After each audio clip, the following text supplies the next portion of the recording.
Just moments ago, Meta, the parent company of Facebook and Instagram, announcing a commitment to free speech online and a shift away from censoring all of us. Opinions vary.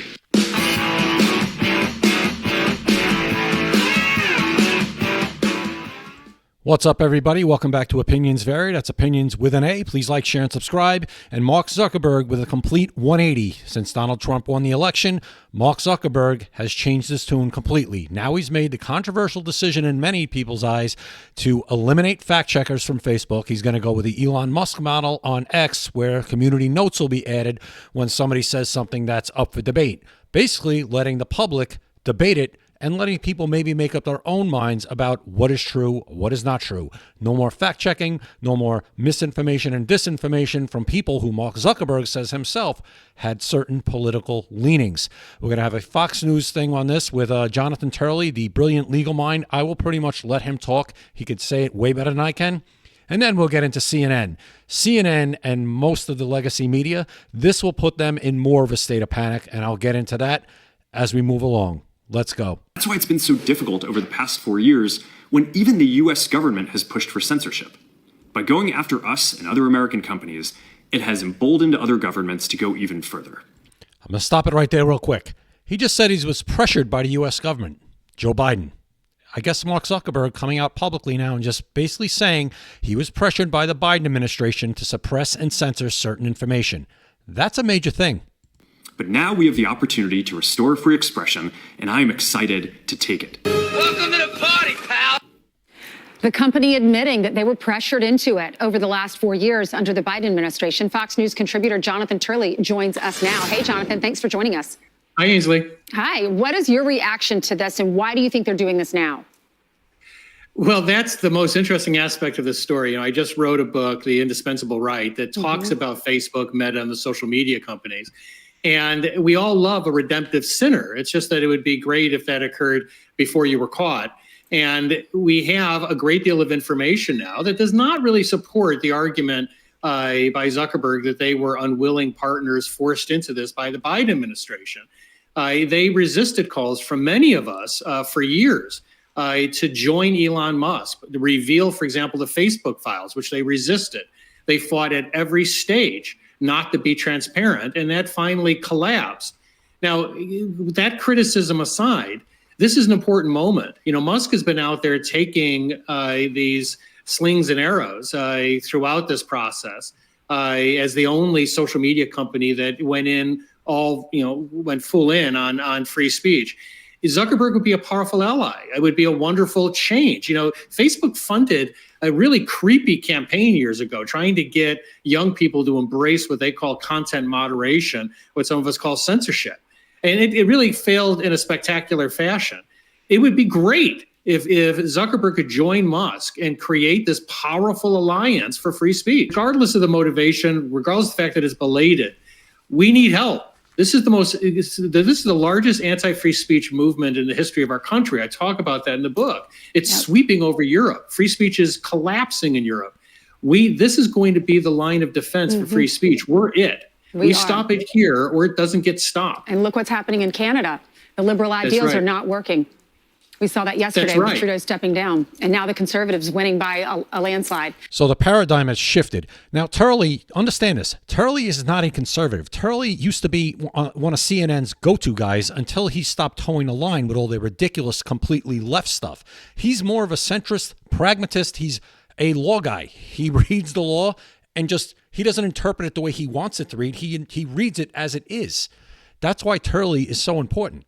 So, again, like she said, Trudeau out. You have Malay now in Argentina. You have Hungary. You have places like in Poland, all over Europe that have now Germany. Look at France. All these way left leadership regimes are collapsing. The paradigm has shifted. Now the question about what would have happened if Kamala Harris would have won? Well, we'll never know, thank God. But you wouldn't have had Mark Zuckerberg pulling this. He wouldn't have been allowed to do it. Obviously, he was at the whim of the Biden administration. I don't think Mark Zuckerberg was going to buck the Kamala Harris administration if it was going to exist. Do you? Let me know what you think in the comments. Now let's get into CNN. CNN's going to come at this from their usual slanted way. But at the end, I think his first name is Chris Sununu, the mayor of New Hampshire. Okay. His older brother was the George H.W. Bush's chief of staff back in the 90s. And personal story, his sister, Sununu, was one of my teachers in 8th grade, his biological sister. Just a pretty funny side note right there. So let's get into the CNN segment right now. And this one, I'll definitely comment a lot more. Let's go. All right, breaking news just moments ago. Facebook announced it is getting rid of fact checkers and also making major changes to what content is allowed. This is just the latest move as Facebook's parent company Meta and founder Mark Zuckerberg work to very publicly win favor with Donald Trump. The recent elections also feel like a cultural tipping point towards once again prioritizing speech. So we're going to get back to our roots and focus on reducing mistakes, simplifying our policies, and restoring free expression on our platforms. More specifically, here's what we're going to do. First, we're going to get rid of fact checkers and replace them with community notes similar to X, starting in the US. We tried in good faith to address those concerns without becoming the arbiters of truth. But the fact checkers have just been too politically biased and have destroyed more trust than they've created, especially in the US. Wow. Yeah, wow. I see they're upset about it. So just on your personal experience, when you would post something on Facebook or Instagram or even on this platform that I'm speaking on right now, you see these fact checkers, independent fact checkers have stated this, and it could be something completely benign, and you're going to get hit with a fact check on it. And basically, it's like, wait a minute. Fact check from who are you? Who are these fact checkers? And what makes them quote unquote independent? Okay. They're just basically telling you, nope, you're wrong. And these aren't on like issues that these are basically 2 + 2 is 4 issues a lot of times. So like, wait a minute, how is that? How am I being fact checked on that? It's a known fact. It's a known thing. And it's enough already. So Zuckerberg there is with his mea culpa is basically saying, they were definitely leaning one direction. Well, no kidding, Mark. Hello, where have you been? As Bruce Willis said to John McClane in that little snippet I put in, welcome to the party, pal. Getting rid of fact checkers. And Clare Duffy, you can see her right here, is here with us now. So what's going on here? Yeah, John, this is a major reversal. Let's not forget that the reason that Facebook and Meta introduced this third-party fact-checking system in the first place was because it was accused of allowing foreign actors to spread disinformation and discord around American political elections. Now the company is saying it is getting rid of those third-party fact-checkers and will introduce this system called Community Notes, which is something that Elon Musk has also rolled out on X. It lets users add user-generated context labels to posts, but you're relying on users to do that and to bring in the information. Yeah, you're relying on just you stupid users to bring in actual information. You hear that, everybody? You need people like her probably who might have wanted to be a fact checker, or maybe she was. But, you're just one of the users who's going to, decide or try to add context and nuance to some of this stuff that's posted. You believe this is what I'm talking about. And this is another like sling and arrow that the legacy media is taking now. How many more cuts can they take? It's almost like death by 1,000 cuts for the legacy media. And this is just another one, because now maybe Facebook, like X, becomes where people go to get their news, because they might actually think, oh, maybe I'm going to get some information that I'm not going to get from CNN, MSNBC, or even Fox News. Maybe I'm going to get something totally independent from somebody with a completely different take on it. Or they're going to bring me information that these networks won't give me because for some reason they're being told not to. Who knows? But this is scaring the hell out of places like CNN, who are basically on their last legs as it is. This was announced on Fox and Friends by Joel Kaplan, who's one of the company's top Republicans just last week. We talked about he was elevated to the company's top policy job. Here's how he described the system. So somebody can write a note, and then the way it works is different people on the platform can sort of vote on that note. And if you get people who usually disagree, who all say, yeah, that sounds right, then that note gets put on the post and people see it. X has been doing it for a while. We think it's working really well, and we're going to adopt that system. So Meta also is announcing a number of other changes to its moderation practices. It's going to scale back some of the automatic filters that catch bad content. It says it will keep that for things like terrorism, child sexual exploitation, but for low. Right, great. All that stuff she just mentioned, what she said, right? That should be caught. But what's the other bad content that was being pulled? Who decided it was bad? Was bad something that one side of the aisle didn't like to hear, and we know what side I'm talking about, that was, quote, bad content. Nobody ever defines what bad means, or, even on X right now, Elon Musk is taking a little heat because he's changing his algorithm to be less negative, less negativity. What's negativity mean? Maybe to some people something's negative, to some people it's not. You're going down slippery slopes here, and it's got to stop. And this whole thing about, Russian political interference in the election. This all stems back to Donald Trump's win in 2016 when they said the Russians, they influenced everything with social media. Has that ever been proven? No, it hasn't. And if you're being influenced on Facebook by some Russian bot or by some other bot, you know what? That's on you. Most of us are smart enough to make up our own mind by gathering together facts and different perspectives and then making a decision. That's the way this is supposed to work. That's free speech. And by the way, free speech isn't there to protect speech you like. It's to protect speech you don't like. Severity violations. It's going to ask users to report those before it evaluates them. Company is also moving one of its key safety teams from California to Texas. Again, an effort to sort of appeal to perhaps users in that part of the country. And Zuckerberg said that this is going to allow more bad things to make it onto the platform. He acknowledged that, but he said it will help with free expression. Yeah, it will help with free expression. You know what else? It's a money move. X is doing very well. They're basically, Facebook is worried about losing its market share. They're worried about losing their market. So they have to make a move. So for Zuckerberg, this is a win-win for him. Points I want to make here. Number one, Joel Kaplan announced that on Fox News. Again, everything very public, unsubtle, I think, what Meta is doing here. And I think they would perhaps admit to that. I don't think they would run away from that. Yeah, they're not. They're basically telling you guys, why don't you guys stop lying all the time? And the New York Times reporting that the Trump administration got a heads up about this policy shift beforehand. So again, so what? Joe Biden was running Facebook's basically running the platform. Mark Zuckerberg admitted as such. So you guys Donald Trump got a heads up on this. So? Seems to be part of this larger, very public effort to curry favor. Yeah, and Kaplan he acknowledge that it was in part because of this change in administration that they are making these changes. He said that over the last 4 years, the company feels like it's experienced pressure to crack down on more content. By who? Joe Biden. And that the Trump administration offers them an opportunity to pull back a bit there. So he is acknowledging it. I will note, too, the company announced yesterday that is adding 3 new board members, including UFC CEO Dana White, who we know is a Trump supporter. He was stumping for Trump on the campaign trail. So it does feel like this broader shift at the company. Yeah, how about more of a balanced board? Maybe you have some people that lean left, some people that are center, some people that go to the right.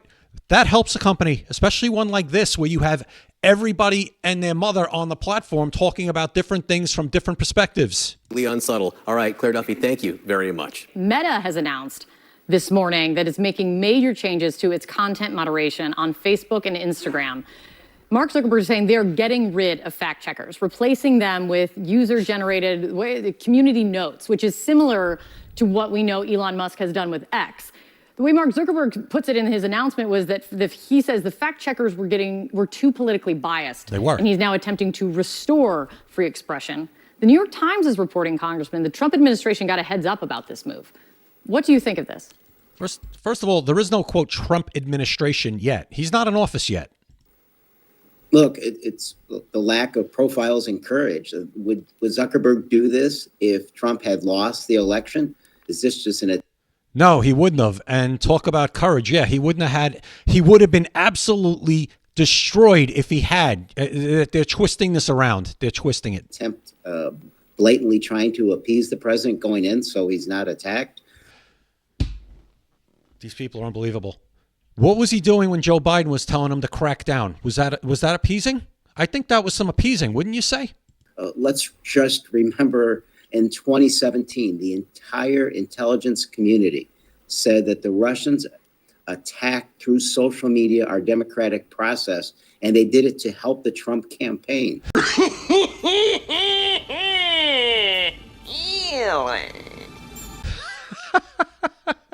These people, keep going. Keep talking like this, you fool. Right. Again, nobody buys that. It was all the Russia collusion, all of this. It's never, oh, by the way, everyone, the entire intelligence community. Oh, you mean the same intelligence community that said that the laptop was disinformation from Russia too? Nobody's buying this anymore. So social media is an extraordinary weapon against our democracy. We're not a democracy. There's a balance to protect our First Amendment rights. But when you take away the guardrails and you see the far-right connections here, it's a great concern. What guardrails are there on the First Amendment? Freedom of speech. What are the guardrails? Be specific. What guardrails? The guardrails that prevent stuff that you don't like from being said? Is that what it is? The guardrails that stop you from running the narrative? Is that it? You like the guardrails the guardrails that let you run the narrative. Those are the guardrails you like. You like guardrails to stop stuff from coming in, not from getting out. So what can you do about, I'll say, the Elon Muskitization of the federal government, if that's the direction it's going? I don't know. What did we do about the George Sorosization of the federal government? Bingo. Not elected, not going into the government. What direction is this heading? Look, what we can do as Democrats is draw attention to what he's done and the fact that obviously he wasn't elected and how this impacts him. What's he done? What did he do? Elon Musk, what's he done? When we took out that first... She just sits there like this. Ask the question. Oh, sorry, Congressman, what has he done? First bill, the disaster relief, all we could do was communicate with the American people how much it would cost each state in disaster relief. That had to get put back in the next bill, and it did. But that's all we can do is communicate directly with the American people and our colleagues and hope that they understand. Why don't you try communicating truthfully with the American people? That might help. All of you. Mr. Musk, while wealthy, is not particularly intelligent about a lot of items. If you're so rich, why aren't you smart? And he's not connected to the American people, and he has a disconnect that isn't really concerned with their needs. Oh, my God. Right. He's not smart. He's not connected to the American people. No, not at all. He's a dope. He's smart. He's rich, but he just got that way. He didn't do that because he's smart. Wow. You believe what you're hearing? So I think that's the limits of what we can do where we vote in Congress. Congressman Mike Quigley, thank you for coming in. Schmuck. I'll ask you a meta question, no pun intended here. Maybe pun intended. How do you feel about facts? How do I'm pro facts. I mean, right? Yeah, look, I'm an engineer. This is Rich. CNN. How do you feel about facts? Good question, CNN. How do you feel about facts? Not too well, I don't think, because most of the stuff you say about Trump is either a flat out lie or twisted in a way that it leans into lies. I'm a numbers guy. I'm a spreadsheet guy. I'm a firm believer that you look at the data, you make decisions, you be super transparent, especially for those who hold public office. Explain to folks why you're making the decisions you are based on data, and you move forward. So some things are objectively true, other things are objectively not true. Last time I checked, yes. Okay, so the reason I'm asking is because Meta, the parent company to Facebook, announced this morning that it's getting rid of its fact checkers. Great. Good. Nobody believes them. No, in their own words, there was severe political bias there. If there was a Sununu is a rhino, but I'll be honest, in this segment, he's pretty good. Conservative group that had fact checkers, I'd say there's political bias. If there's a liberal group, if there's social media groups, if there's always going to be a bias in what you do. I think in the social media world, the political bias got very, very heavy. They acknowledge it. They're going to make a change. Can you get better fact checkers then, rather than getting rid of them altogether? How about not worry about fact checking? Well, you just told me that there are things that are objectively true and objectively not true. Yes, 2 + 2 is 4. That's objectively true. Men can't get pregnant. That's also objectively true, but I digress. They are, but is that the role? Is social media's role to prove to you what is true and what is not? Or is its role to be an open platform for discussion, debate, opinion, whether folks believe something or not believe something? I would say that's really where social communication, that's more of the role of social media, not to be the police of what's true.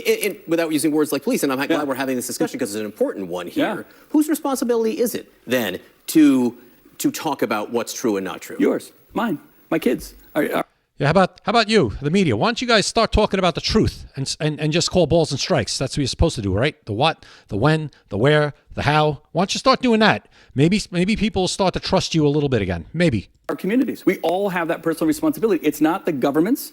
There's a freedom of speech aspect to this, of course, but it's not the government's role to necessarily tell you absolutely what is true and what is not true, what you should believe, judge you on what you believe and how you're voting. Yeah. We're not talking about the government. We're talking about Facebook. Right. It's a private business. Right? Is it in their business model that we are going to be the police of truth in America, and when people say something that isn't true, we're going to immediately correct it or ban them? No, of course not. I'm going to guess. I haven't seen the business plan for Facebook, but I'm guessing that Meta doesn't have it in there. How do you know when you go on Facebook whether what you're reading is true? You don't. You don't. And that's why you shouldn't use Facebook or just Truth or just social media or just CNN or just ABC. You use your experiences to understand that what you're getting. And I'll say this, I think the next generation, I think we have this tough debate on it because social media is new for us, right? Our generation invented social media. We didn't have the maturity and the responsibility to handle it appropriately. I think the next generation does. I think they know the vast majority of what they're seeing online isn't necessarily truthful. There is bias on both sides. Oh, so there you have it. So, right, there's bias, and you make up your own mind, right? You make up your mind with the information you're given. Stay informed as you choose how to stay informed, whether it's on social media, whether it's watching news on the TV, whether it's reading the newspaper, if you still get one of those, or reading the paper, or, the digital online. Make up your own mind. Okay. I'm going on Facebook. I make a comment. Oh, that's not true. Fact checker says that's not true. Says who?